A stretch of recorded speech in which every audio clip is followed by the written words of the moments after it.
Saudações a todos, bem-vindos ao Encontros com o Insólito. Eu estou aqui com duas mentalidades, né, com duas cabeças pensantes e grandes iniciados, pesquisadores de artes ocultistas, de trajetos iniciáticos gigantescos, Lincoln Mansur e Adílio Marques. Estão aqui comigo, vamos conversar sobre a tradição martinista, papos, cabala e tudo mais. Eu vou lançar aqui algumas questões para eles e a gente vai desenvolver o nosso tema aqui. Vou aqui apresentando cada um deles, vamos mostrar aqui todo mundo bonitinho. E o Lincoln, aqui, que está de camisa preta, ele é filósofo, professor de filosofia, de história, já está nessa área de pesquisa de ocultismo, de simbolismo, de ordens iniciáticas há muitos anos, né? Assim como o Adílio aqui embaixo, de barba e óculos, bom, os dois têm barba e óculos, né? Mas de camisa branca, né? Os três tirei o óculos. Exato. Agora ele tirou o óculos.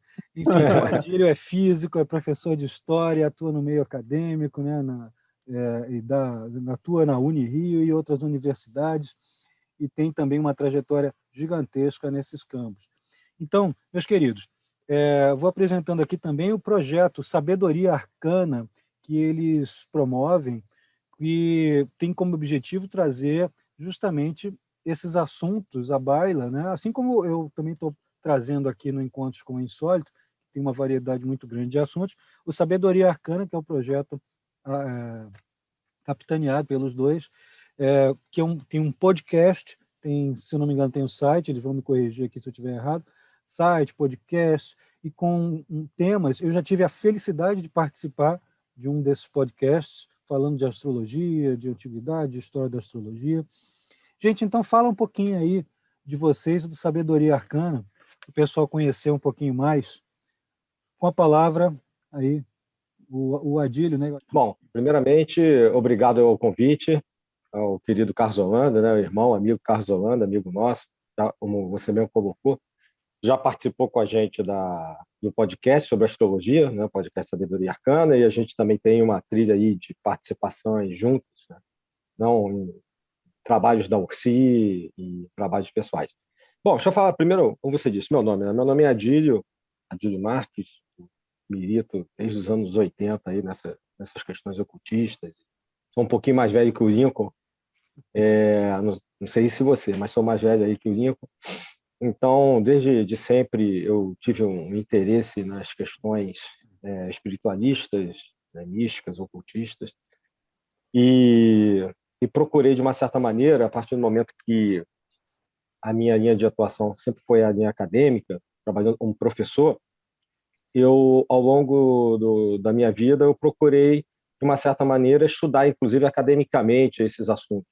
Algo que já é mais comum na Europa, nos Estados Unidos, e que aqui no Brasil eu posso dizer que hoje em dia a gente já começa a ter um trabalho, uma visão, né, um olhar mais sério do mundo acadêmico, seja por meio da história das religiões, seja pelas ciências das religiões, a Federal Juiz de Fora com trabalhos de pesquisa já relevantes de anos.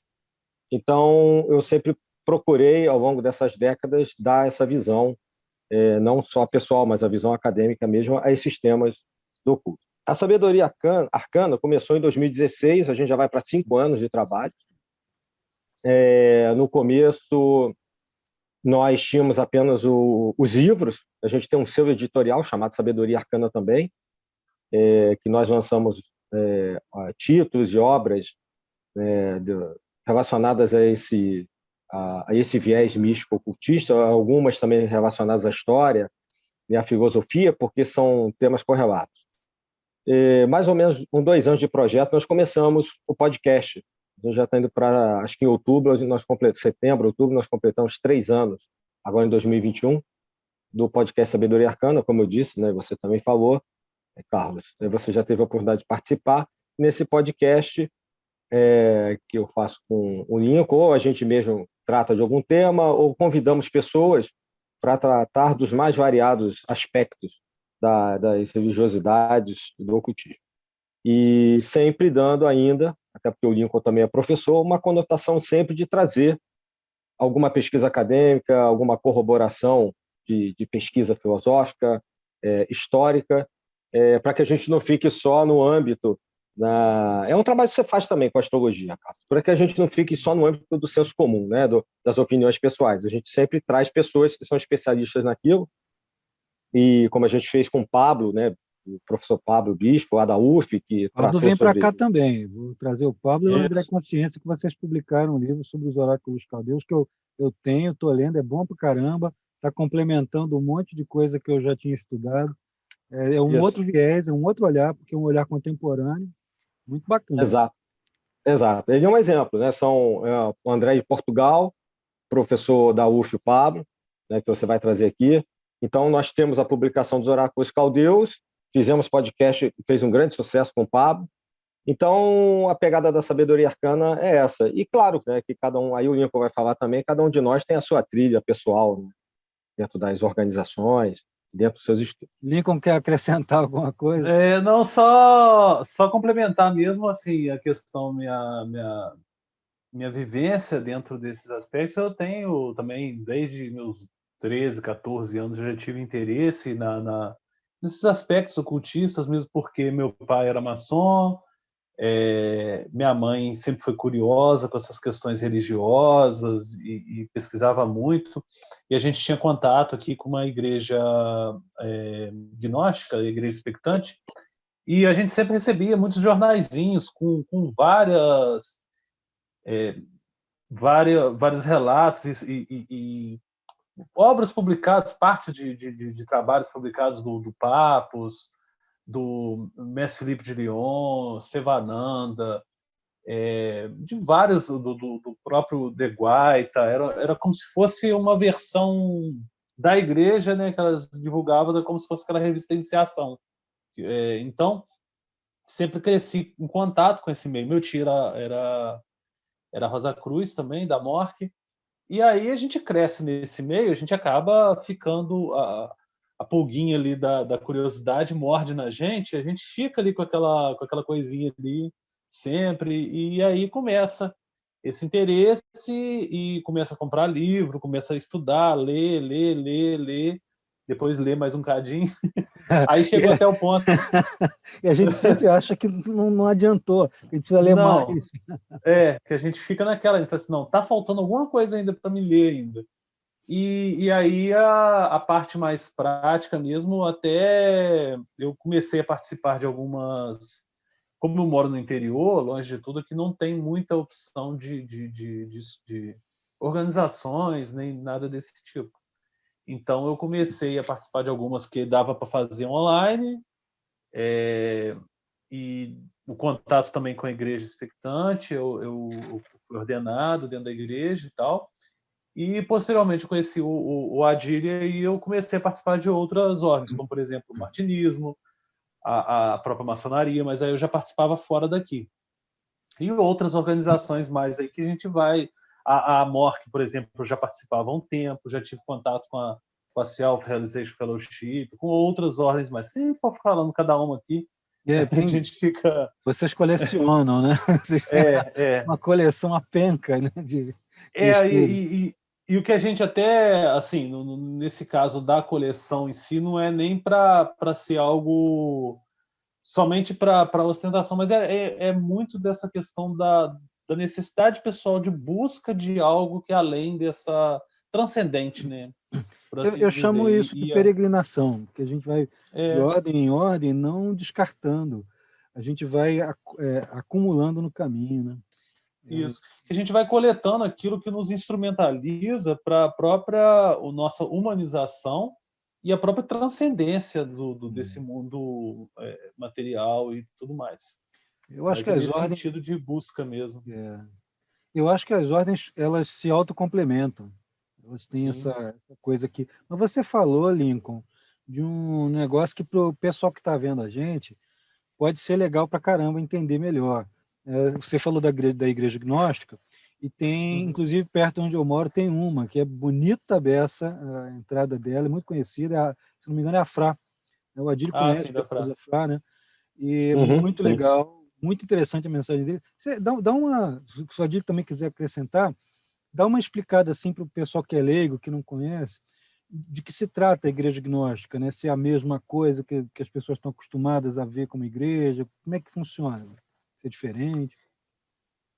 O gnosticismo em si, hoje a gente tem várias instituições que se denominam igreja gnóstica ou com influências gnósticas, e basicamente a ideia da gnose é um tipo de conhecimento direto, né? A igreja gnóstica ela está baseada naqueles primeiros, quando formulou aqueles primeiros grupos cristãos, na gênese ali do cristianismo em si, até antes, né, já tinha uma certa tradição gnóstica anterior a Cristo, que vem já desde a antiguidade. Aí a gente vai discutir, por exemplo, questões de tinha muitos, possivelmente teria surgido lá no Extremo Oriente, na parte do Irã ou na própria Grécia, enfim.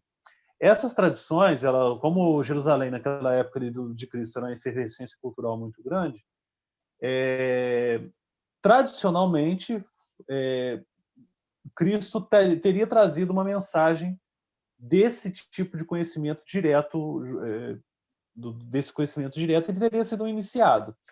E daí, naqueles grupos dos primeiros cristãos que tinham, como não havia ainda um corpo doutrinário único dentro do cristianismo, haviam vários cristianismos, cada apóstolo vai para uma região, leva um relato e aí propaga aquele relato com aquele conhecimento. E aqueles vários conhecimentos divergiam do que o modelo de igreja que Constantino criou, que é a Igreja Católica, e aí começam a serem perseguidos. E esse ensinamento básico ele trazia uma coisa de não dependência de uma instituição ou de um mediador entre você e a divindade, mas sim a própria opção e a própria capacitação do ser humano de transcender esse mundo material e um conhecimento de que esse mundo material não é a verdadeira natureza e a realidade última das coisas, existe algo além. E esse algo além não era aquele paraíso propagado, por exemplo, das outras religiões, o cristianismo, por exemplo, mas era algo além ainda disso. Era uma realidade última no qual era muito próximo ao pensamento platônico, por isso até os textos platônicos são associados a alguns textos gnósticos, daquela realidade última, onde tudo é perfeito. E aí essa perfeição última, num Deus verdadeiro, transcendente, além de todo esse mundo material, que não é alcançável somente por orações ou boas ações, você precisa ir a cada vez mais estágios mais profundos de meditação para poder alcançá-lo no interior de si mesmo. Então, ela trabalha muito com esse aspecto de transcendência, né? Vou deixar o Adílio falar mais um pouquinho, que ele pode trazer uma complementação maior aí para o assunto. Manda ver, Adílio, porque isso aí é justamente a área que o Adílio tinha falado, que em parte o objetivo de Sabedoria Arcana que é trazer esse aspecto que em parte é acadêmico, né? Mas ele também ele percorre muito do que o sistema das várias gnoses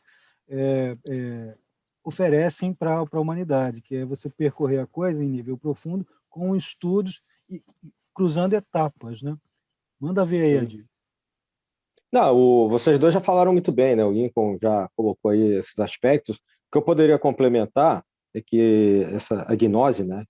A busca por um conhecimento, ele tem muito como pano de fundo os indícios, né? O acreditar de que a mensagem do Cristo, uma mensagem espiritual, é subjacente às religiões, em especial à Igreja Católica, né? Que ficou à frente do cenário histórico desde 325 do século IV, quando ela se instituiu em Nicéia, até principalmente o século XVIII, com o advento do iluminismo. Então, essa mensagem iniciática subjacente, que na minha visão é que está, em muitos casos, por trás de alguns movimentos que nós conhecemos que surgem, né? Porque a gnose ela pode tomar várias roupagens. Eu atribuo os movimentos Rosacruzes, por exemplo, né, do século XVII e XVIII, um pouco dessa fonte gnóstica, obviamente, com a conotação cultural daquela época, daquele século. E então a gente tem várias igrejas, hoje são pequenos grupos, como você falou da FRA, talvez seja uma das mais conhecidas que a FRA tem no mundo todo, né? Mas existem várias outras e que se constituem enquanto forma de passar uma visão do cristianismo, da mensagem, como eu disse, subjacente a toda essa tradição, pela visão dos evangelhos apócrifos, né, dos textos que não estão colocados no texto canônico, com a influência dos cátaros, por exemplo, que não deixa de ser também um movimento apócrifo, a gente sabe, da Cruzada Albigense. Então, sobreviveu, principalmente a partir do século XIX, com o francês, o Julius Doinel, a tradição gnóstica, reavivada, né, uma neo-tradição, que bebe, obviamente, nas fontes platônicas, tudo isso que o Lincoln já falou, e que hoje, com a liberdade de expressão, a partir do século XIX e XX, e com o advento das ordens iniciáticas, acabou se manifestando com várias roupagens. Então, é por isso que a gente tem várias, como o Carlos Holanda colocou, né? Não é a mesma coisa que as religiões já ditas tradicionais, sejam elas a católica, né, ou a protestante, mas que vêm revestidas de todo um aspecto iniciático e com uma mensagem diferente sobre o cristianismo. Complementando, a Sabedoria Arcana tem um livro, até o Lincoln pode falar um pouco mais, que trata sobre os rituais gnósticos, né, para quem estiver assistindo ao seu programa, que foi lançado recentemente. Nós tivemos um que saiu de catálogo, e agora estamos com um novo, totalmente reformado, não tem nada a ver com o primeiro, melhorado, reformado e com outros rituais, e que dá uma visão um pouco melhor de como se trabalha hoje, como você perguntou, Carlos, essa questão do gnosticismo. Qual é o título do livro? Liturgia da Eclésia Gnóstica, Os dos Cavaleiros do Templo. Porque o que acontece?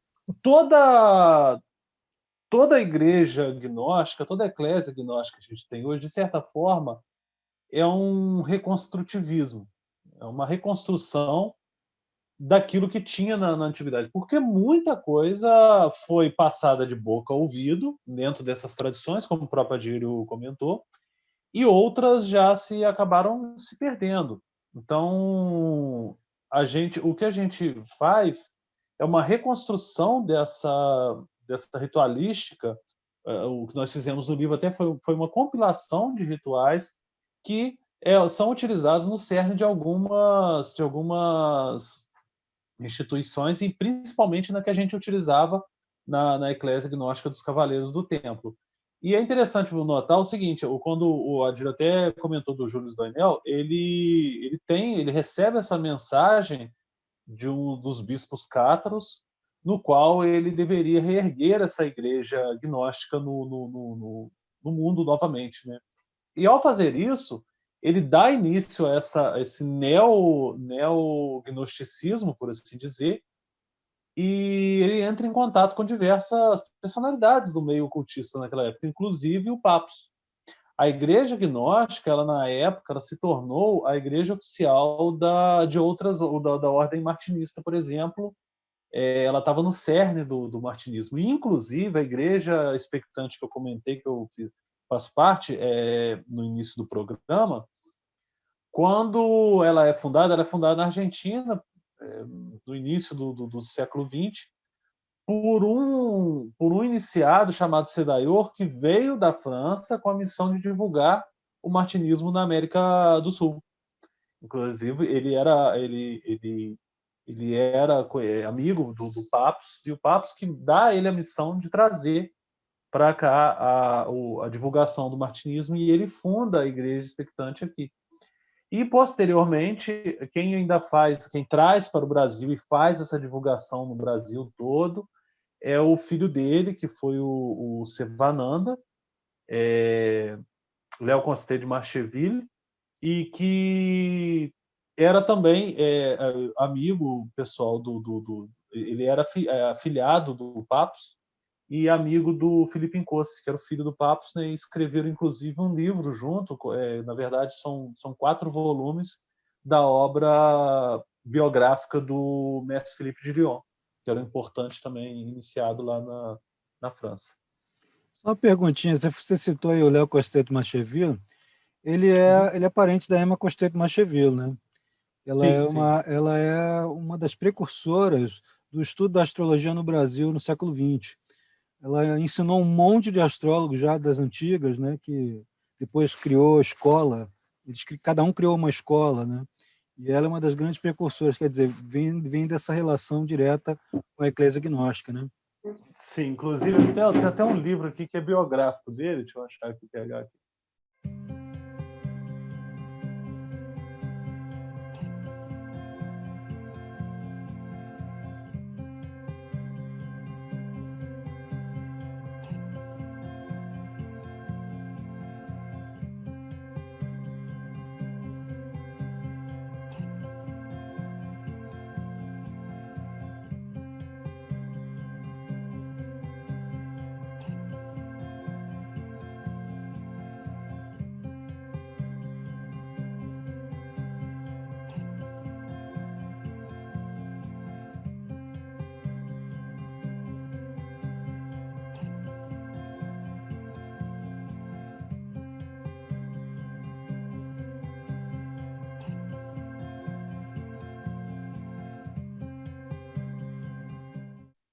Que ele conta um pouco dessa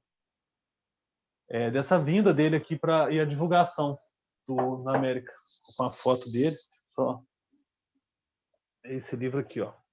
É difícil de achar, não acha mais esse livro, é dificílimo.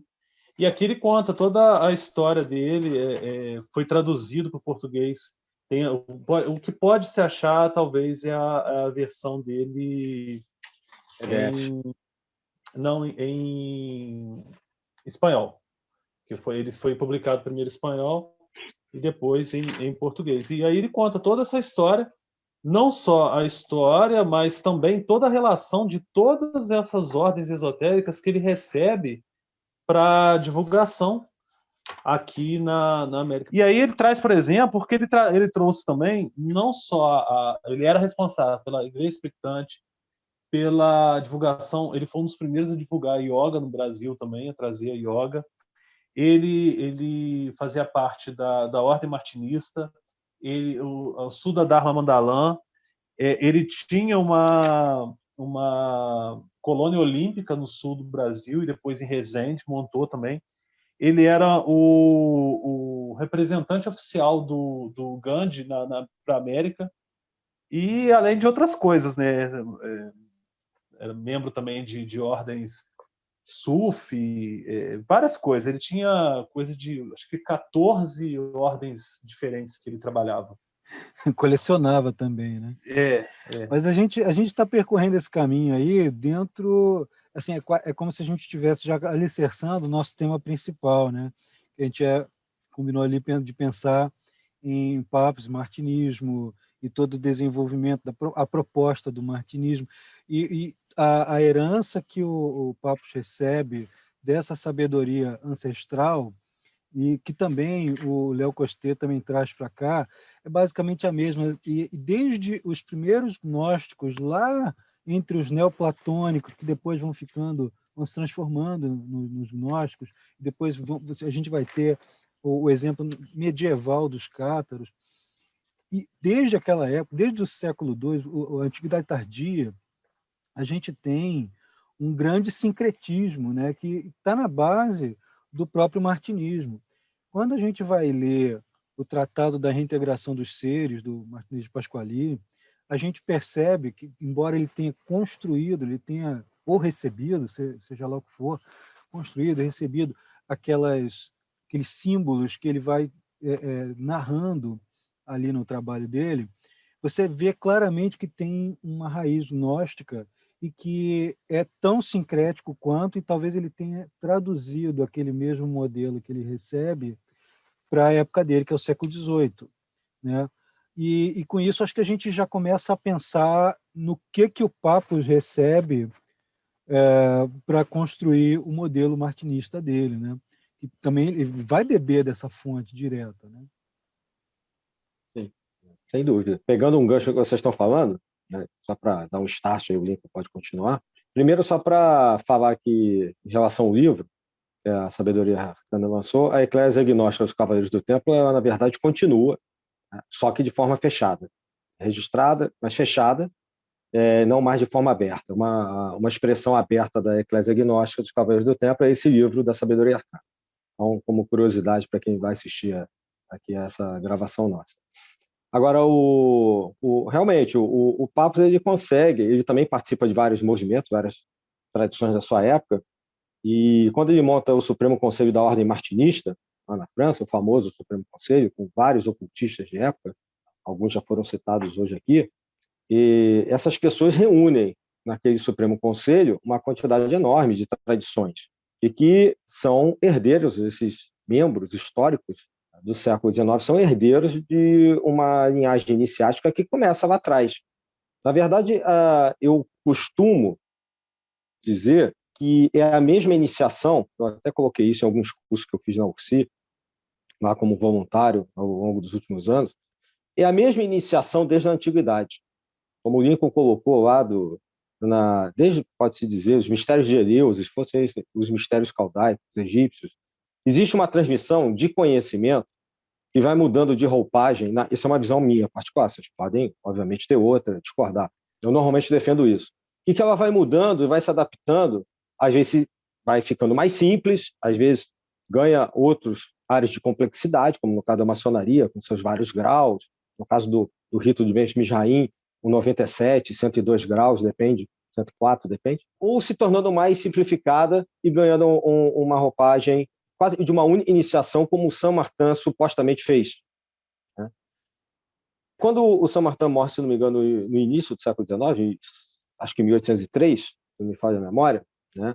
Ao longo daquele século, essas tradições vão se consolidando, e até por questões históricas ali, que não vem ao caso aqui, econômicas, sociais e tal, principalmente na França, que depois, no final desse mesmo século, vai viver a Belle Époque, né, um período ali muito bom em termos sociais e que favorece o surgimento dessas organizações iniciáticas, como, por exemplo, a primeira ordem martinista de todas, que é essa que Papos vai organizar com o Supremo Conselho entre 1888 e 1891, que é a OM, Ordem Martiniste, em francês, a Ordem Martinista. Dessa Ordem Martinista, todas as ordens conhecidas, existentes ainda ou não, surgem do final do século XIX até hoje, no dia de hoje, no século XXI, em 2021.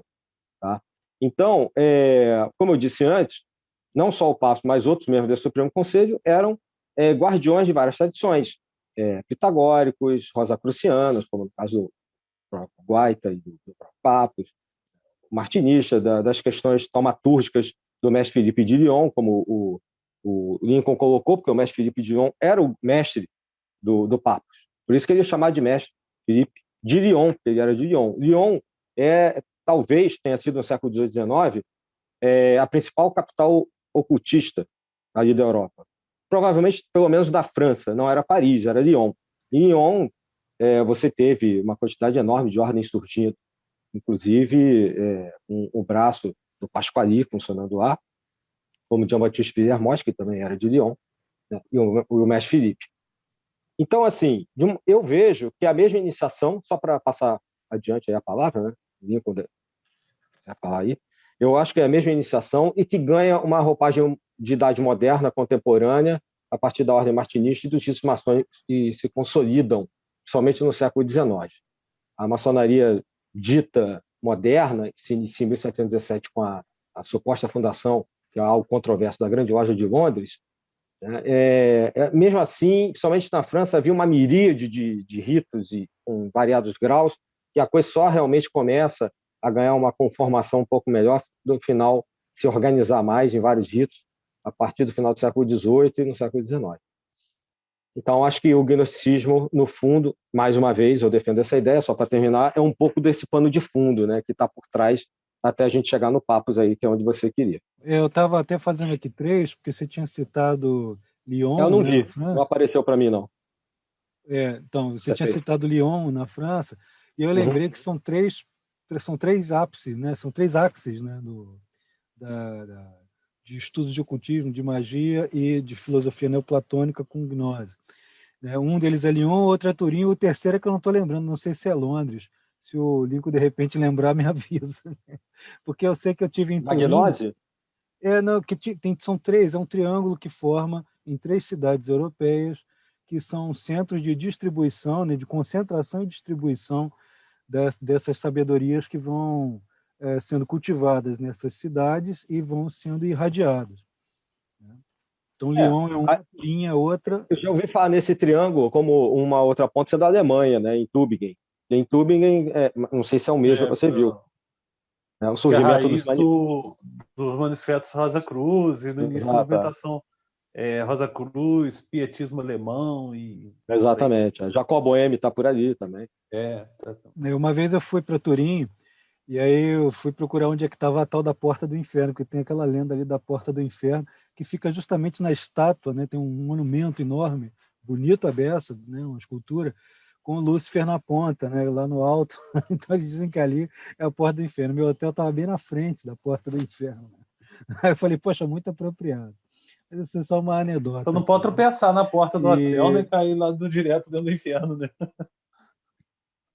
Corre-se o risco. Pois é, eu fiquei com vontade de entrar para ver, né? O Hades, né? Para a gente visitar. Tem que visitar o interior da Terra primeiro, né? Aí...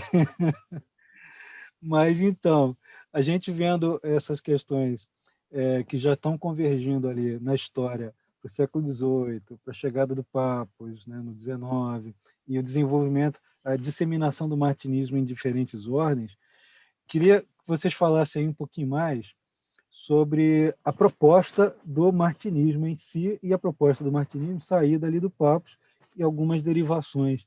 Tem como vocês dar uma comentada aí para a gente?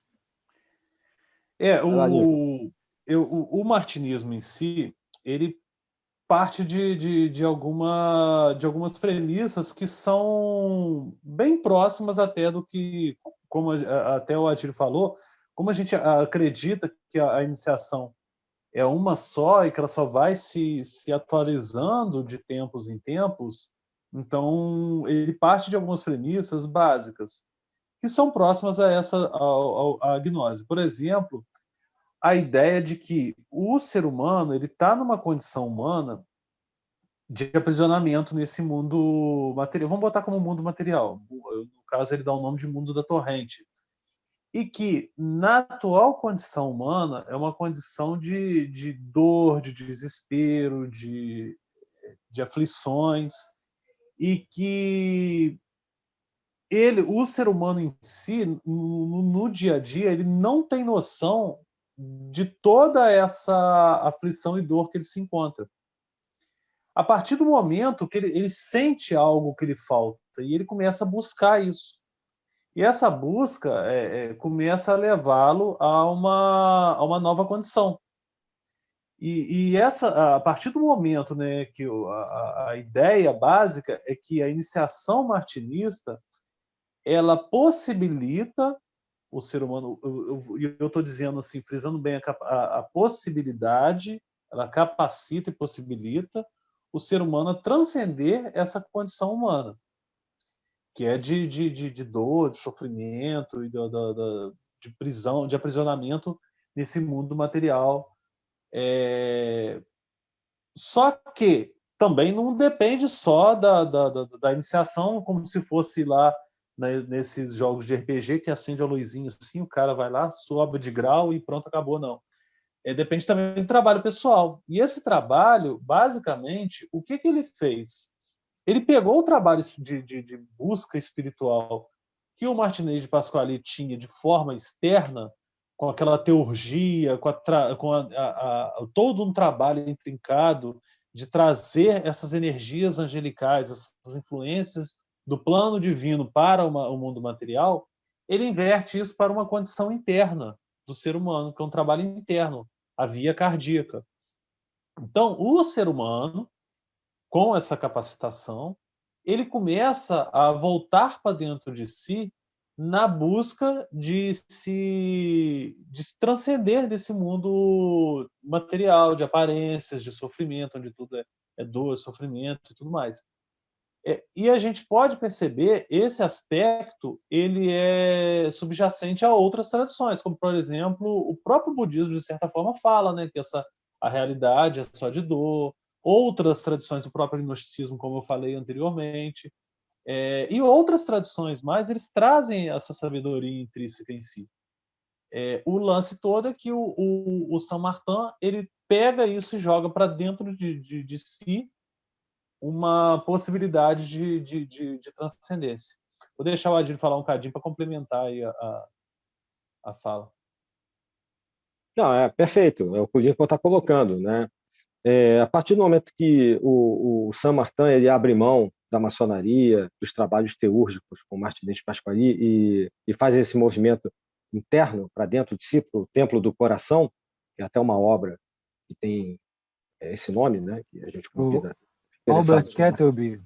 Isso, é o Templo do Albert Coração. Kettleby é o Sanctuary of the Heart. Exato. Tem uma música belíssima dele. Esse tipo de mensagem é uma mensagem que o Nicolas Saint-Martin, que é o personagem que o Lincoln está tratando, ele vai beber nas fontes de Jacob Boehme, o alemão que a gente citou agora há pouco, que está ali naquela região que é importantíssima na Alemanha, ali de Tübingen, onde os alquimistas, astrólogos, cabalistas se juntam, o Valentim André, que dá origem ao movimento Rosa Cruz também. Então a gente vai vendo essa tradição toda. Quando bate no Saint-Martin, com as iniciações que ele tinha, ele transforma aquilo tudo num ensinamento para os homens da Torrente, para o ensinamento interno. E se há uma iniciação, né, ele dava como uma única iniciação, é o que historicamente documentos que sobreviveram dão a entender. Né? Eu acho irrelevante discutir se ele fundou ou não fundou uma ordem, porque são momentos culturais distintos. O momento do Papus é como eu coloquei antes, de propósito, o momento do Saint-Martin, ali, pós-Revolução Francesa, e até ele morrer no início do século XIX, é outro. A forma como ele passava essas iniciações vão perfazer uma linhagem iniciática que vai chegar em Papus, em outros que fazem parte como o Agostinho Chabozot, por exemplo, fazem parte do Supremo Conselho da OM, e depois algumas dessas pessoas na TOM também, inclusive, a tradicional ordem martinista, como é chamada no Brasil. O Saint-Martin ele vai prever com isso que esse homem da Torrente vai ao perceber essa faísca interior e se libertar dos trabalhos externos, né, inclusive teúrgicos, dispensando intermediários entre ele e Deus, ele vai passar a ser um homem de desejo, que também é o nome de um livro do Saint-Martin, né, o Homem de Desejo. Ele já sabe que existe uma iniciação, que ele vai buscar aquilo, e ele vai começar a estudar, vai começar, seja por um caminho iniciático isolado, como que parece que ele propôs, seja por um caminho como o Papus organiza numa ordem depois, em 3 graus. Né? Tradicionalmente, a maior parte das ordens se divide em 3 graus por isso. Aprendiz, companheiro e mestre, ou qualquer nome que você queira dar. Né? E, basicamente, depois você vai atingindo iniciações internas. O objetivo do trabalho martinista, como acontece com, eu vou dizer que todos os trabalhos. Não é o que, nos primeiros graus, sejam eles 3, 12, ou 33, ou 97, não importa, os primeiros graus, ou pelo menos, até que sejam todos os graus, tem um aspecto externo de você aprender todas essas ferramentas, como o Saint-Martin sintetizou em poucas obras, para que depois você faça todos os trabalhos internamente. Esse plano interno é o Templo do Coração, que vai ser um trabalho imanente, como o Lincoln colocou, para seu próprio aperfeiçoamento espiritual, e mesmo trabalhos em outros planos, em outros lugares, vamos dizer assim, do plano espiritual, nos quais você pode trabalhar, seja para a humanidade, seja em relação a uma egrégora de uma tradição, sua ou não importa. A Amorque fala muito isso, né? Nós que somos membros da Amorque, chega num determinado ponto que o seu sancto, na verdade, é o sancto celestial. Né? O seu sancto é só o ponto de partida. O verdadeiro trabalho já está do outro lado. Então, é uma mensagem moderna, inovadora, que Saint-Martin coloca, e que a gente tem a felicidade de encontrar no médico, né, no Gerhard Enkos, o Papus, a possibilidade de transformar isso de uma maneira aberta para outras pessoas. Então, o Novo Homem, que vai nascer, que também é um livro do Saint-Martin, que é um terceiro livro, né? Eu diria assim, que a gente tem 4 livros que são importantes para explicar esse caminho espiritual, desse avançar espiritual, para quem vai nos ouvir. O Ecce Homo, né? Eis o Homem, que parece muito cristianizado e tal, mas tem a ver com o aspecto do homem da torrente, que o Lincoln falou. O Homem de Desejo, né? Já tem essa chama da iniciação dentro dele, ele ainda está buscando, tentando encontrar. Né? O Novo Homem, que nasce desse caminhar, né? Que pode levar mais de uma encarnação, etc. E o Ministério do Homem Espírito também é um livro, a gente também tem em português, todos os 4, também é um livro do Saint-Martin, e que seria o coroamento, né? Do estado crístico em seu ser, que é um estado Rosa Cruz, é o mestre com M maiúsculo, né? O mestre maçom, o M, que já não está mais só na medalhinha, né? no paramento, está no estado de ser mesmo, no estado interno, que é o que todos nós buscamos. Então, o que o Papo vai fazer é pegar isso tudo que a gente está falando aqui e colocar numa organização com 3 graus, onde, na verdade, a iniciação é só o SI. Essa é a característica que a gente pode complementar de tudo que a gente falou do martinismo em cima da sua pergunta. O primeiro e o segundo grau são apenas preparatórios. Existe uma iniciação que marca o início da caminhada no primeiro grau, a continuação da caminhada no segundo grau, mas só tem uma iniciação, que é aquela, né, como diz a tradição, quando o Chabozot reconhece a iniciação de Papos, que é simbolizada por alguns pontos e algumas letras, vamos dizer assim, bem hermeticamente falando, tá? Bem iniciaticamente. Então, você só realmente está numa iniciação quando você está ali nesse terceiro ponto do triângulo.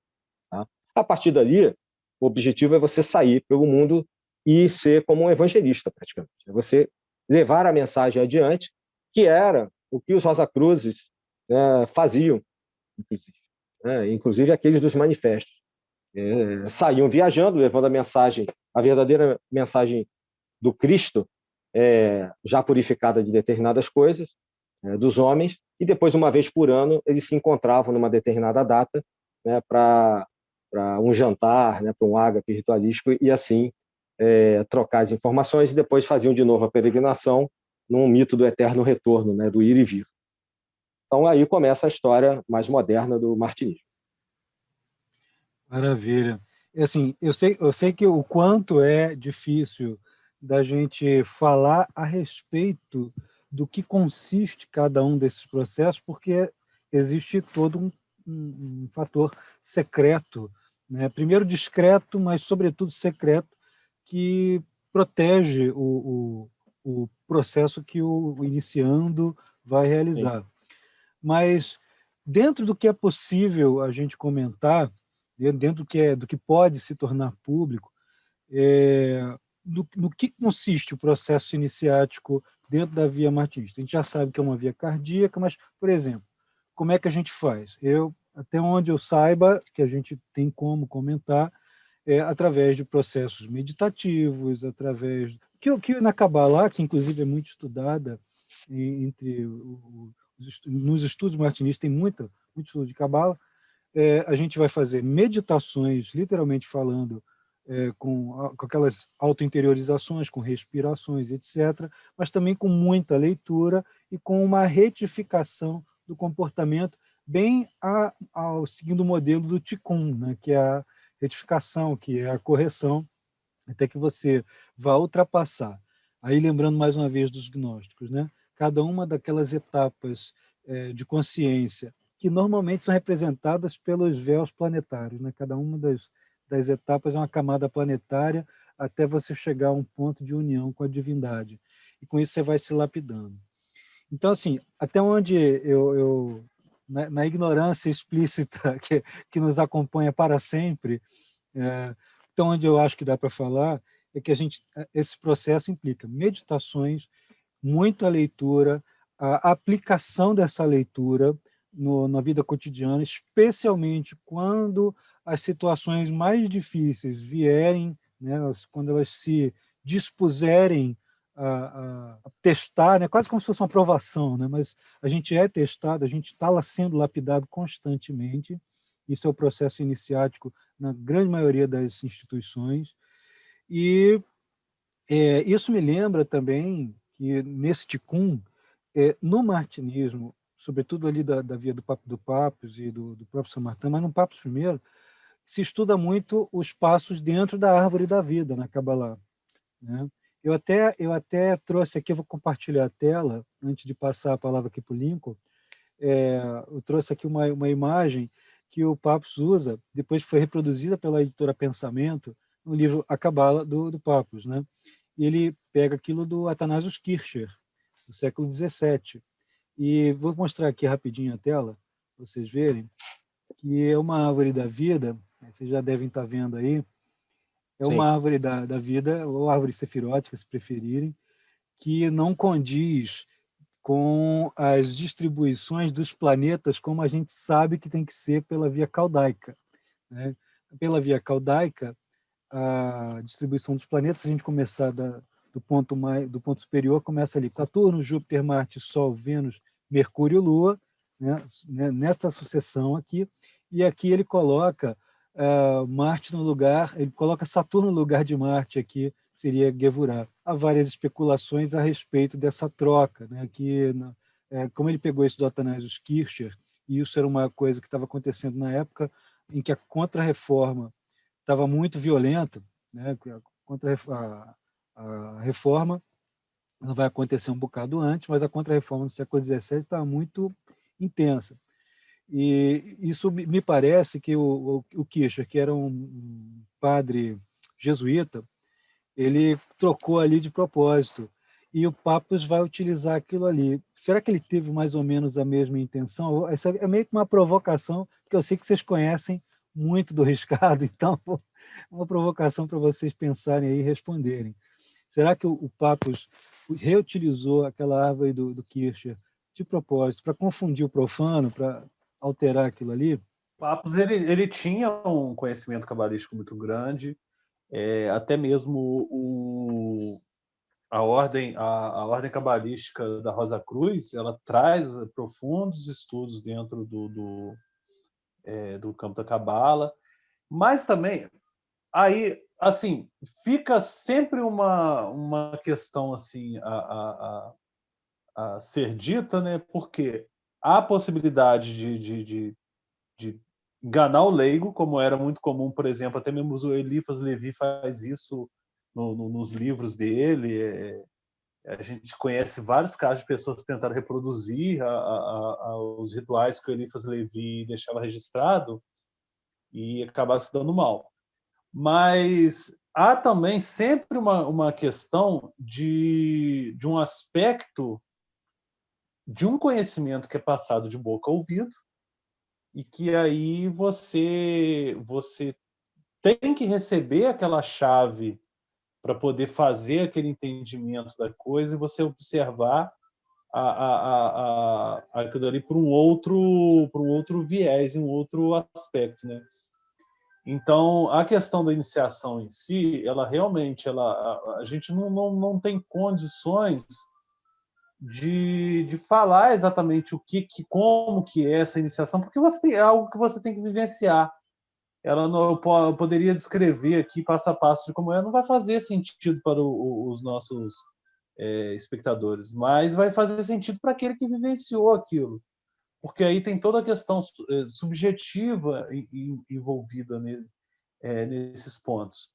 Então, é muito desse aspecto do vivenciar a coisa para você ter condições de entender. Hoje em dia, por exemplo, há vários vídeos no YouTube que mostram aí iniciações completas de determinadas sociedades secretas ou discretas, como a mental. Aí a pessoa olha aquilo e fala assim, mas não é possível que é só isso. Mas aí que tá, o extra da coisa está exatamente na vivência.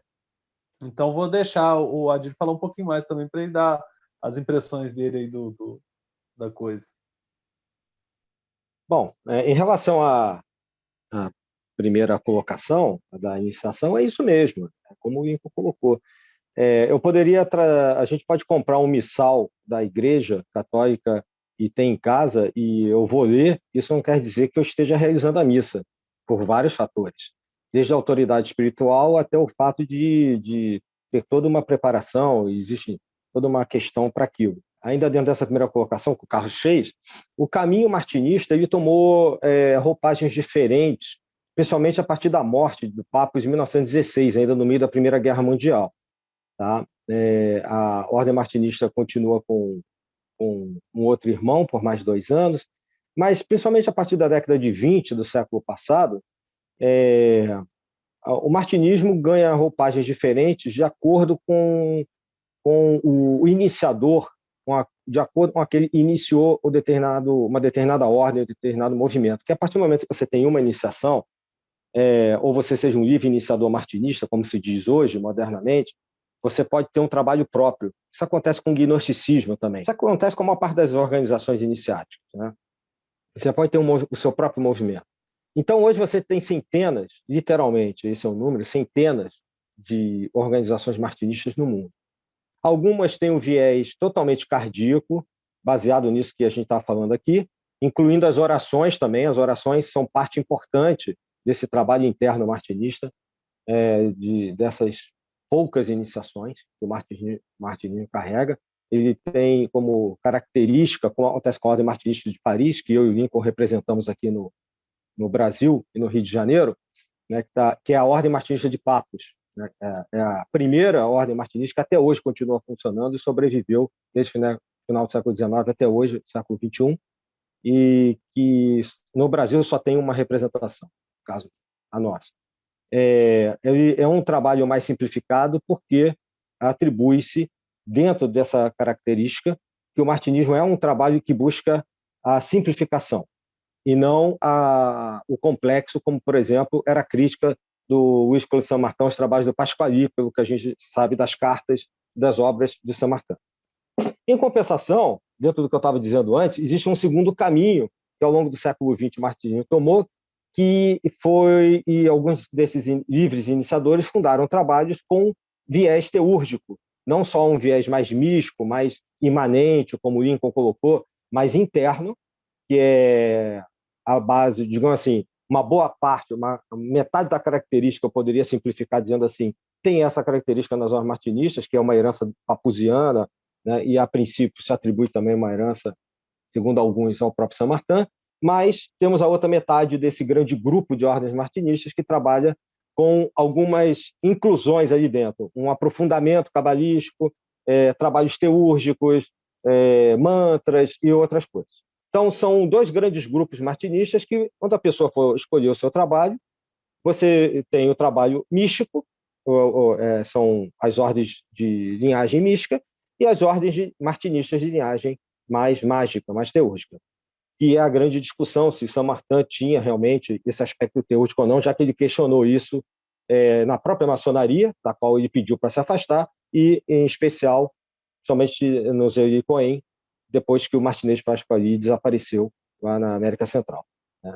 Então, isso é a primeira colocação do Carlos. Então, sobre a iniciação, acho que a gente poderia colocar isso é histórico e tal. Sobre a questão da árvore cabalística, em relação ao Papos também, isso não está resolvido, existe uma controvérsia em relação a isso.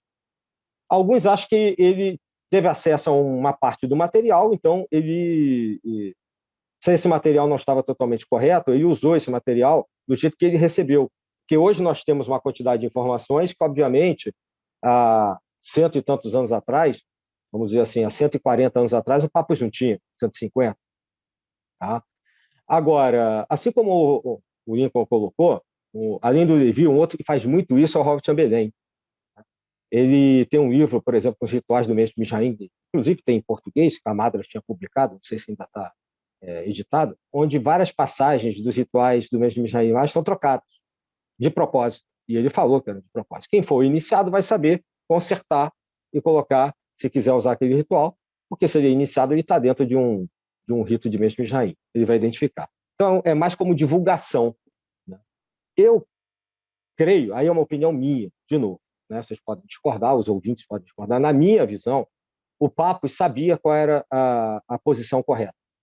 Porque, pelo que eu já li de várias obras, né, de Papos, não só aqui em português, mas acessando a ordem martinista e obras que não existem aqui, que estão em francês, né, ele tinha a ideia plenamente correta no caso da Kabbalah, das várias árvores que existiam. Até porque isso é até uma coisa até histórica, não é nem uma coisa assim fechada, iniciática, hermética e tal, né?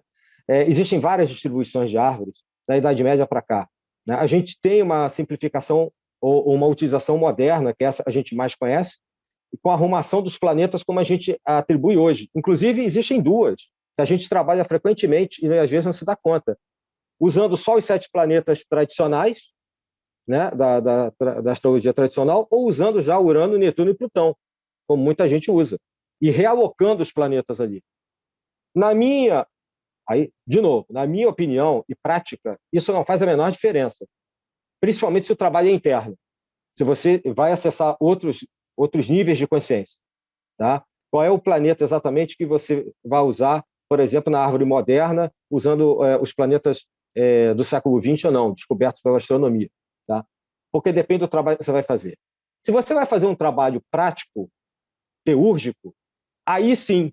Mas se você tem acesso à informação sobre o que você quer fazer, você pega as características do planeta, do metal, do dia, da hora, do incenso, etc., dos elementos, das entidades com as quais você vai evocar, trabalhar, e você arruma isso na hora. Entendeu? E isso, desde a Agripa, é facilmente conhecido. Tá? Eu vou até atrás. E é em Agripa que esses caras bebem, o Levi, inclusive, né? Simplificando, sintetizando aquilo. Então, eu acho que, para um iniciado, para uma pessoa que esteja acostumada a trabalhar tanto com a parte interna, que na minha opinião, é o ápice de qualquer trabalho, né? E com a parte externa, né, que seja um simples ritual de magia prática, ele sabendo o que ele quer fazer e tendo à sua disposição esses elementos e esses livros, ele arruma o ritual sem problema nenhum. Então, eu acho que é mais uma pegadinha do que qualquer outra coisa. E aí, dentro do que eu estava falando antes da iniciação, que é importante para o martinismo, eu recomendo um livro muito simplesinho, que é pequenininho. Ele é tão pequeno e é editado como livro de bolso, fica como sugestão aqui, que é um livro do Tomás de Kempis, A Imitação de Cristo. Esse livro tem muito a ver com o martinismo na sua questão da prática. Obviamente, bebe no cristianismo e no cristianismo interno, né, dito gnóstico, como a gente está colocando hoje aqui. Porque a ideia desse livro é aquilo que vários monges fazem no mosteiros, é você fazer uma lectio divina, é você vivenciar a cada momento do dia as passagens do Cristo, né? Não do homem, necessariamente, mas do Cristo, né? No sentido grego, iniciático. Etc. Então, esse é um trabalho que algumas tradições martinistas usam e que está um pouco abandonado, que me parece que eu coloco aqui. Isso que você acaba de citar, que ao longo do dia você vai vivenciar simbolicamente, cardiacamente, internamente, essas passagens do Cristo, não seria uma forma particular de teurgia também? Sim, sem dúvida. Eu sou malvado, eu provoco. Não, tá certo, a gente está aqui para bater papo. Eu vejo que sim, porque eu encaro a teurgia, como eu falei antes, com 2 aspectos. Mesmo quando você vai fazer um trabalho, vamos supor, para quem já fez, né, vai fazer um trabalho de magia prática, com evocações, trabalhando com anjos e com toda aquela, como disse, se a tradução estiver correta, me parece que está, com toda a parafernália, não no sentido pejorativo, né? Mas, por exemplo, o Zeli Cohen, eu digo, uma quantidade de equipamentos muito grande que o Zeli Cohen usava, e que é a crítica do Samartã, né? Mesmo nesse trabalho, existe uma preparação interna muito grande feita antes. E nessa preparação interna, quem já se aproximou, já leu alguma coisa dos trabalhos do Pasquali, em termos da ordem que ele tinha, não em termos do Tratado da Reintegração, tá? Que ali não indica isso. Você vai ver que a preparação era extremamente grave, profunda, era muito complicada. E a gente tem relatos de que quando uma das pessoas na corrente do Zeli Cohen não fazia direito ao trabalho, o trabalho não dava certo, e às vezes dava até como choque de retorno, aquela pessoa passa mal. Né? Existem relatos sobre isso. Então, né, vocês sabem disso, fica até como advertência aqui para quem for trabalhar. Então, precisa de qualquer maneira. Você precisa ter esse trabalho interno antes, de foco em si mesmo, tanto que a própria John Fortune, por exemplo, ela fala, como psicóloga que era, em várias das suas obras, que aquelas pessoas que não têm condições psicológicas de ter um centro, estejam com problemas psicológicos, psiquiátricos graves, não devem se aventurar no mundo do oculto. Entendeu? Não, ela espera se recuperar, ou se for algo permanente, crônico, não deve se envolver com isso, porque agrava muitas das vezes essas dissociações internas, inclusive de personalidade. Por quê? Porque é necessário esse trabalho interior. E para esse trabalho interior, como você está perguntando, existir, ele ser bem feito, né, ele precisa você esteja em equilíbrio e é o passo inicial para a teurgia. Maravilha, maravilha. Eu só vou fazer um adendo aqui, deixar para o Lincoln acrescentar se quiser, né? Porque a gente está falando muito dos termos teurgia, falando muito dos termos via cardíaca, magia. A diferença entre os três, embora muitas vezes o objetivo do praticante possa ser o mesmo, né? Em grande parte, não em tudo. Mas a prática teúrgica, vou fazer assim uma coisa bem Simplificação. trocada em miúdos mesmo, é bem leve, bem superficial, só para o pessoal ter uma noção. Mas ele é muito mais do que isso. Mas a prática teúrgica, ela visa com os exercícios, com os métodos, com os estudos, com as visualizações, com a arrumação de tempo, enfim, com todo aquele modelo que usa a famosa simpatia, né, a sympatheia, né, do grego, vai estabelecer uma conexão por via dessas semelhanças e analogias com aquilo que está em cima e o que está embaixo. A teurgia visa fazer com que você ascenda até um certo ponto em consciência para que aquela força divina que supostamente, né, dentro dessa linha, reside numa esfera muito mais alta, ela baixa até um certo ponto. Você tem que alcançá-la aqui para atingir esse nível de consciência, o benefício, a iluminação ou um resultado comportamental que vai te gerar um resultado na vida prática também. Então, isso vai ter uma via de mão dupla, você ascende e melhora de condição de várias maneiras. Até as pioras servem como degraus nessa escadaria acima, né? Então, a teurgia ela tem essa característica. Não importa o método que se usa, quando a gente faz essa ascensão para chegar no meio termo, você está fazendo teurgia. Magia, muitos gostam de dizer que a magia vai ser o uso de elementos simpáticos também, né, de elementos de correspondência, para invocar determinadas forças, entidades para agir aqui no mundo material e provocar ou fenômenos, né, como alguns deles podem até gerar o passar mal para alguns, né, outros vão gerar libido, outros vão gerar conexões sociais, vão gerar riqueza, enfim, tem uma ação mais direta no mundo. E a via cardíaca, ela é até, eu não diria solitária, ela é baseada na solitude e no centramento, né? O próprio nome está dizendo, cardíaco, é centro, é sélfico, né? Usando o termo junguiano aqui, é uma coisa sélfica. O que você acha, Lincoln? Eu estou delirando aqui, estou viajando na maionese. Não, só mesmo complementar que o trabalho teúrgico do Pasquali ele tinha um aspecto de magia ritualística que era muito importante. Então, até mesmo se você hoje for pegar certos rituais haitianos, ele tem você pode ver, ou até mesmo a maçonaria haitiana ela tem um aspecto muito parecido ali, meio que próximo, de integração ali desses pontos. Já o que o Saint-Martin faz é eliminar toda essa questão externa também, né? Porque, tipo, no trabalho teúrgico do Martinez Pasquali, eram lá, dependendo, 6 pessoas, 8 pessoas, 10 pessoas, era um grupo de pessoas e tinha um aspecto lá de você se preparar durante meses, não só restrições alimentares, restrições também mentais, de você fazer certos tipos de mentalizações, de fumigações e orações diárias e tudo mais. Então tinha toda uma restrição.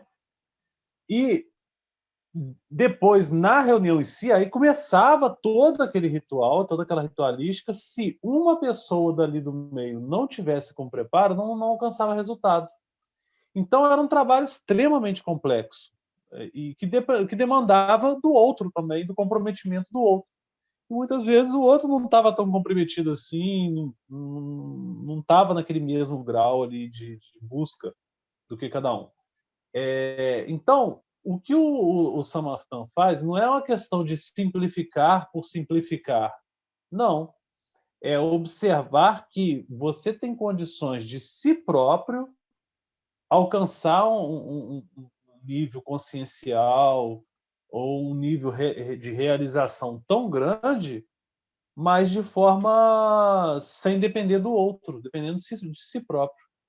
E aí, quando ele faz essa iniciação é que te capacita a te dar as ferramentas para que você possa trabalhar e nesse sentido de auto realização, por assim dizer, né? Perfeito. E, bom, eu tinha aqui... eu tinha um comentário rápido sobre uma fala aí do Adílio, né? Sobre as diferentes árvores da vida, né? Tem uma que é que ficou bastante popularizada pelos trabalhos do Zev Ben-Shimon Halevi, ou como também é conhecido, Warren Canton, né? Ele fez aquele trabalho sobre astrologia cabalística, cabala e psicologia, o Adão e a árvore cabalística, escola de Cabalá. Então ele tem vários trabalhos que ficaram bem populares, sobretudo pelas publicações, acho que não sei se da Nova Fronteira, entre outros. Pensamento também. E da Pensamento Pensamento tem também. Ele usa muito, ele tem o Astrologia Cabalística da isso. Pensamento. E ele usa uma árvore da vida muito calcada naquela do Moshe de Leon, né, que é uma escola mais sefardita, né, bem na região ali, e que fica ali na região de Toledo. Aliás, ele chama até de cabala toledana, mas é tudo calcado no desenho que o Moshe de Leon fez com Rod e Netzar, que são as duas sefirot mais baixas ali perto de Yesod e Malkut, bem pertinho, e elas conectam com o Malkut direto. E já existem a cabala luriânica, que é muito mais difundida entre a via mais judaica do estudo, né?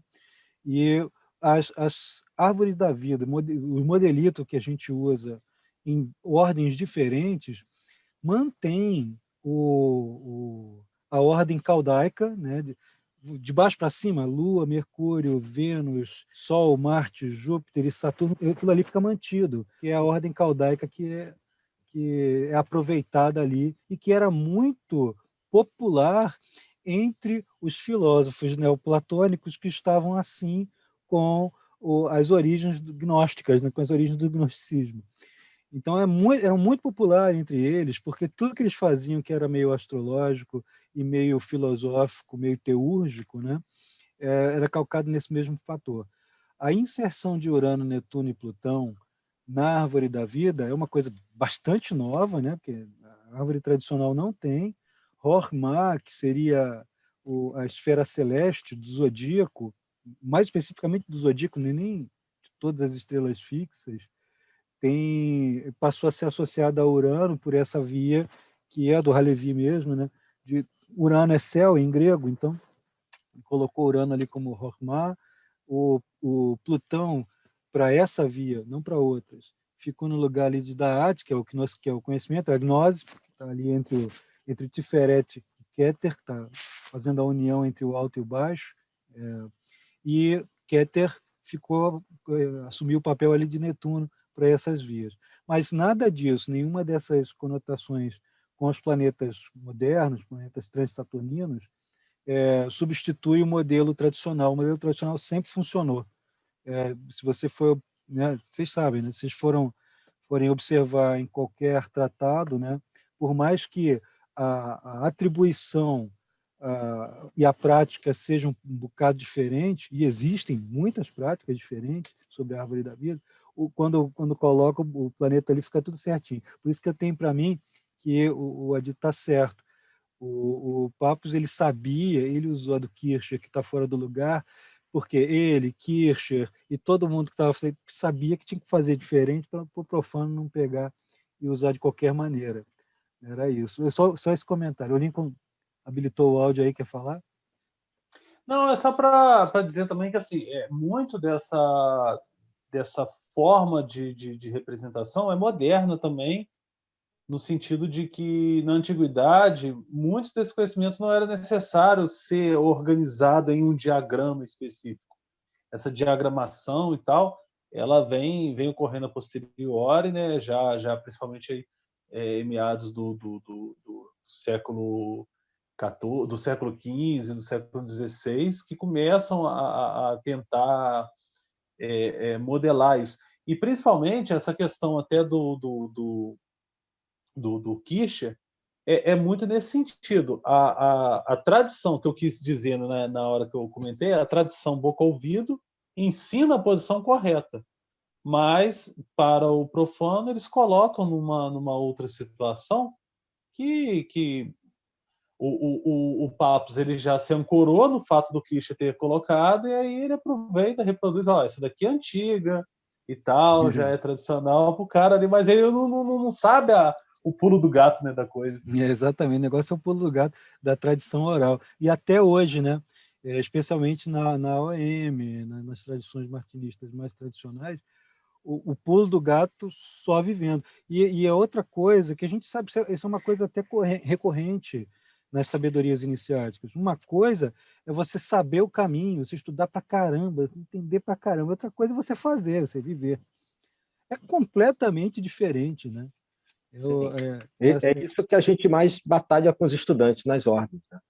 Porque hoje em dia, um pouco pela facilitação do acesso à informação, já vinha desde a época dos Correios, muita gente acaba não praticando aquilo que recebe, né? E o diferencial está aí. E outro detalhe também, um comentário, eu com outro frater nosso, a gente já fez esse levantamento, ele nem é daqui do Rio, é lá de Pernambuco. A gente já viu que ordens martinistas usam árvores cabalísticas diferentes, ordens diferentes, martinistas, usando árvores cabalísticas diferentes, de acordo com aquilo que tem como método de ensino ou proposta de ensino. Então, ou é uma arrumação planetária diferente, ou às vezes usa a arrumação dos mundos de forma diferente, o que não invalida. Onde a gente pode chegar com tudo isso que a gente está conversando, né, a partir da provocação do carro? Isso não vai invalidar uma ou outra escola, né? Na verdade, corrobora o sistema daquela escola, né? Você vai chegar, pela experiência que nós três aqui temos, eu acho que vocês vão concordar com o que eu vou falar, todos nós vamos chegar no mesmo lugar, desde que praticando, evidentemente, né? É o que você colocou. Eu acho que todos os caminhos, entre aspas, levam a Roma, né? Ou seja, vão levar à consecução do trabalho, desde que você faça com seriedade e acredite naquilo, né? Se você não acredita, é melhor buscar um outro caminho. Tem a via a seguir, desde que você adote a metodologia proposta, você consegue chegar. A pior coisa é quando o sujeito fala, não, essa aqui que é a certa. Aí começa o que a gente vê nos distúrbios entre discursos religiosos, que não funciona, isso não serve para nada. E Exatamente. a gente, quando vê também no Tratado da Reintegração, tem diagramas que foram desenhados com base nas descrições do Pasquali, que inspirou Papos, inspirou Saint-Martin, Jean-Baptiste Villermoz, né? E a gente vai ver os diagramas, eles não são a árvore da vida, mas são a árvore da vida também, que está perfeitamente, a correspondência está muito clara, mas o diagrama é completamente diferente, mas você está vendo que ao mesmo tempo. O Tratado da Reintegração dos Seres é um trabalho, na minha visão, e eu já conversei isso com o Lincoln sabe disso, e até conversei com um amigo nosso, um irmão nosso que é judeu mesmo, cabalista e tudo, é um trabalho totalmente autoral. Ele tem ali uma proposta própria, tanto que é um trabalho inacabado, né, e não é um livro que não está fechado, e é um livro que vai dar apoio aos trabalhos teúrgicos, né, que usam intermediários em outro plano, para os trabalhos de Zelig Cohen, que era um trabalho teúrgico. Essa é a característica que, ao que tudo indica, o Saint-Martin quer abandonar, quando ele propõe a via interna, né, voltando ao início da nossa conversa. É justamente essa dependência de você ter que usar determinados recursos que são materiais externos a você para chegar à consecução de um objetivo. Certo. Na organização martinista que vocês representam, vocês estão trabalhando exclusivamente na via cardíaca, mas tem ainda algum resquício teúrgico, alguma coisa Não, de prática não. física? A ordem, não, a ordem martinista, é a de hoje, ela é exatamente com os mesmos rituais e como foi proposta, né, pelo Papus lá no final do século XIX. Ela é mística, ela não trabalha com operações teúrgicas, nem em pequena quantidade, nem em média, nem em grande quantidade. E a mesma organização como era enquanto o Perfeito, Papus estava vivo. perfeito. Bom, acho que aí a gente já conseguiu chamar a atenção para mais um possível caminho para o pessoal percorrer e procurar saber um pouco mais, né? E para o Lincoln, depois, quando ele falar, ele colocar o e-mail, ele que é o secretário-geral da Ordem para o Brasil, Isso, colocar o contato, né, para o pessoal quando ele for falar. isso, eu ia pedir exatamente isso, que vocês concluíssem aí dando uma mensagem que vocês gostariam de compartilhar com o público e também dar o recado aí para o pessoal poder entrar em contato, para poder saber mais sobre, tanto sobre o Sabedoria Arcana quanto a organização martinista, a Ordem Martinista. Tá? Então, fiquem aí com a palavra. Cadê o Lincoln? O Lincoln sumiu, apareceu Estou aqui. o símbolo da Sabedoria Arcana aí, a cruz pátria com o uróboro aí. Mas então, quer dar um É, recado aí, Lincoln? então, a Ordem Martinista, como o próprio Adílio falou, a gente representa a Ordem Martinista de que foi fundada pelo Papos, que tem a sede na França até hoje. A gente tem a representação no Brasil, a única representação dela no Brasil é com a gente. E para quem tiver interesse, nós temos o site da Ordem Martinista lá de Paris, que é Ordre Martiniste, em francês. Nós temos o e-mail, que é um e-mail que entra em contato com a gente na Ordem, para quem tiver interesse de buscar mais informações, quem quiser informações acerca de como fazer parte e tudo mais, que é ordemmartinista.papos@gmail.com. Então, Perfeito. Ordem Depois a gente Martinista, coloca tudo escrito junto. aqui. Isso. Ordem Martinista, escrito tudo junto, papos@gmail.com. Então é só entrar em contato que a gente responde todos os questionamentos, traz todas as informações e se Deus quiser, os nossos espectadores aí tiverem interesse em entrar, serão bem-vindos. Maravilha. E será um prazer tirar a dúvida deles aí. Na Sabedoria Arcana, nós temos alguns livros sobre informações também martinistas. O próprio Adílio tem alguns títulos lá publicados.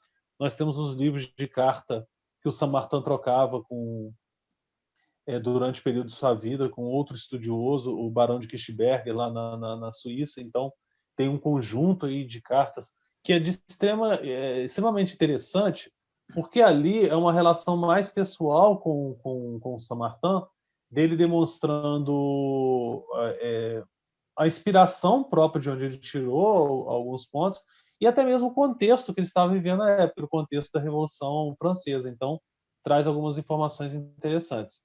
E temos também alguns títulos que vou até deixar o Adílio falar, que aí os livros foram que ele escreveu, porque ele pode falar melhor aí um pouquinho sobre cada um deles, embora eu já tenha lido eles algumas vezes. Maravilha. Adílio, manda Bom, ver. então, mais uma vez agradecer aí ao Carlos a oportunidade de poder participar e falar aqui sobre tantos temas interessantes. Nós temos aqui, ele já deu, né, os contatos da Ordem Martinista. A Sabedoria Arcana, ela nasce quando a Ordem Martinista já estava aqui representada. A gente tem a representação da Ordem Martinista desde janeiro de 2015. Eu tenho um livro lá, que é um livro de introdução ao pensamento de Saint-Martin, Jacob Boehme. É bem introdutório mesmo. A gente tem pouco material em português no Brasil sobre martinismo.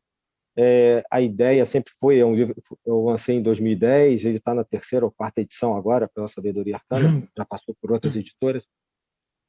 Fala um pouco sobre o Saint-Martin, o martinismo, e ele não é uma obra representativa da OM, mas é sobre o martinismo em geral, né? Eu tenho alguns outros trabalhos lá, mas eu poderia dizer que esse e as cartas, né, de Saint-Martin com o Barão de Kirchberg, eles dão uma boa visão do que é o martinismo para aqueles que queiram conhecer um pouco mais ou não conheçam nada. O objetivo é esse, é a introdução, né? E estamos aí de braço aberto. A Sabedoria Arcana tem os podcasts, como eu falei, todo dia 1º de cada mês nós temos um podcast sobre martinismo, é até um dos primeiros. né, além daquele com você sobre astrologia. Todo dia 1º de cada mês, nós botamos nas redes sociais o podcast para distribuição gratuita, para que todos possam ouvir, além dos livros, como o Lincoln falou, como esses martinistas. Eu tenho algumas outras pesquisas lá, como o Iluminismo no Mundo Uso Brasileiro, que é recente, que também é uma reedição, e que trabalha mais com aspectos históricos do mundo, né, uso brasileiro. É um trabalho de história, mas que trata um pouco de história da ciência e vai falar de alguns personagens como Bonifácio, que era maçom carbonário e que está dentro desse contexto nosso aqui. Então, a Sabedoria Arcana e a Ordem Martinista estão de braços abertos para aqueles que estejam vendo e ouvindo a gente nesse programa. Qualquer dúvida, a Sabedoria Arcana tem um site, a Ordem Martinista ainda não tem, a gente estamos construindo um site para lançar esse ano ainda. E, de qualquer maneira, tem o contato da Ordem e os contatos também da Sabedoria Arcana para que aqueles que queiram nos procurar. No mais, foi um prazer, estamos à disposição. Maravilha, gente. Lembrando que só para lembrar que o podcast da Sabedoria Arcana, você encontra ele no Spotify, Deezer, iTunes, Amazon Music, Google Podcast, mais uma porrada de lugar aí. Tudo que deu para a gente achar onde distribuir, a gente procurou distribuir o máximo possível. Vale a pena, também, viu? E também não só o episódio sobre o martinismo, mas também temos um sobre o Martinez de Pasquali. Pois isso aí é uma outra conversa que eu queria ter com vocês, uma outra ocasião, né, para diferenciar martinismo de martinezismo, para falar sobre o arqueômetro do Santiver Dalvedre, falar de um monte de coisa correlata, né, a partir do Martinez de Pasquali. Mas aí a gente marca um outro papo. Marca um outro papo aí grande, de repente a gente bota mais um aqui para conversar conosco. Só queria confirmar o site lá na França, né? Ele é o www.ordre-martiniste.org, só para ficar o site completo. Então as pessoas podem se comunicar pela França e chegar na gente, ou diretamente no e-mail que o Lincoln colocou. Perfeito. Sem mais para o momento, mais alguma coisa aí, Lincoln? Não, só isso. Maravilha. Tudo está perfeito e correto, né? Nas duas colunas. Tá certo, então. Então, gente, esse aqui foi o nosso encontro com o Insólito. Espero que vocês tenham gostado. Se gostaram, aproveitem aí, se inscrevam aí no canal, cliquem aí também em gostei, curtir, acertem ali no sininho também para receberem as notificações. A gente vai voltar sempre com novas conversas como essa, ou entrevistas bastante esclarecedoras sobre esses caminhos que nem sempre são visíveis para todo mundo. É isso, um beijão a todos, um abraço e até a próxima. Até a próxima.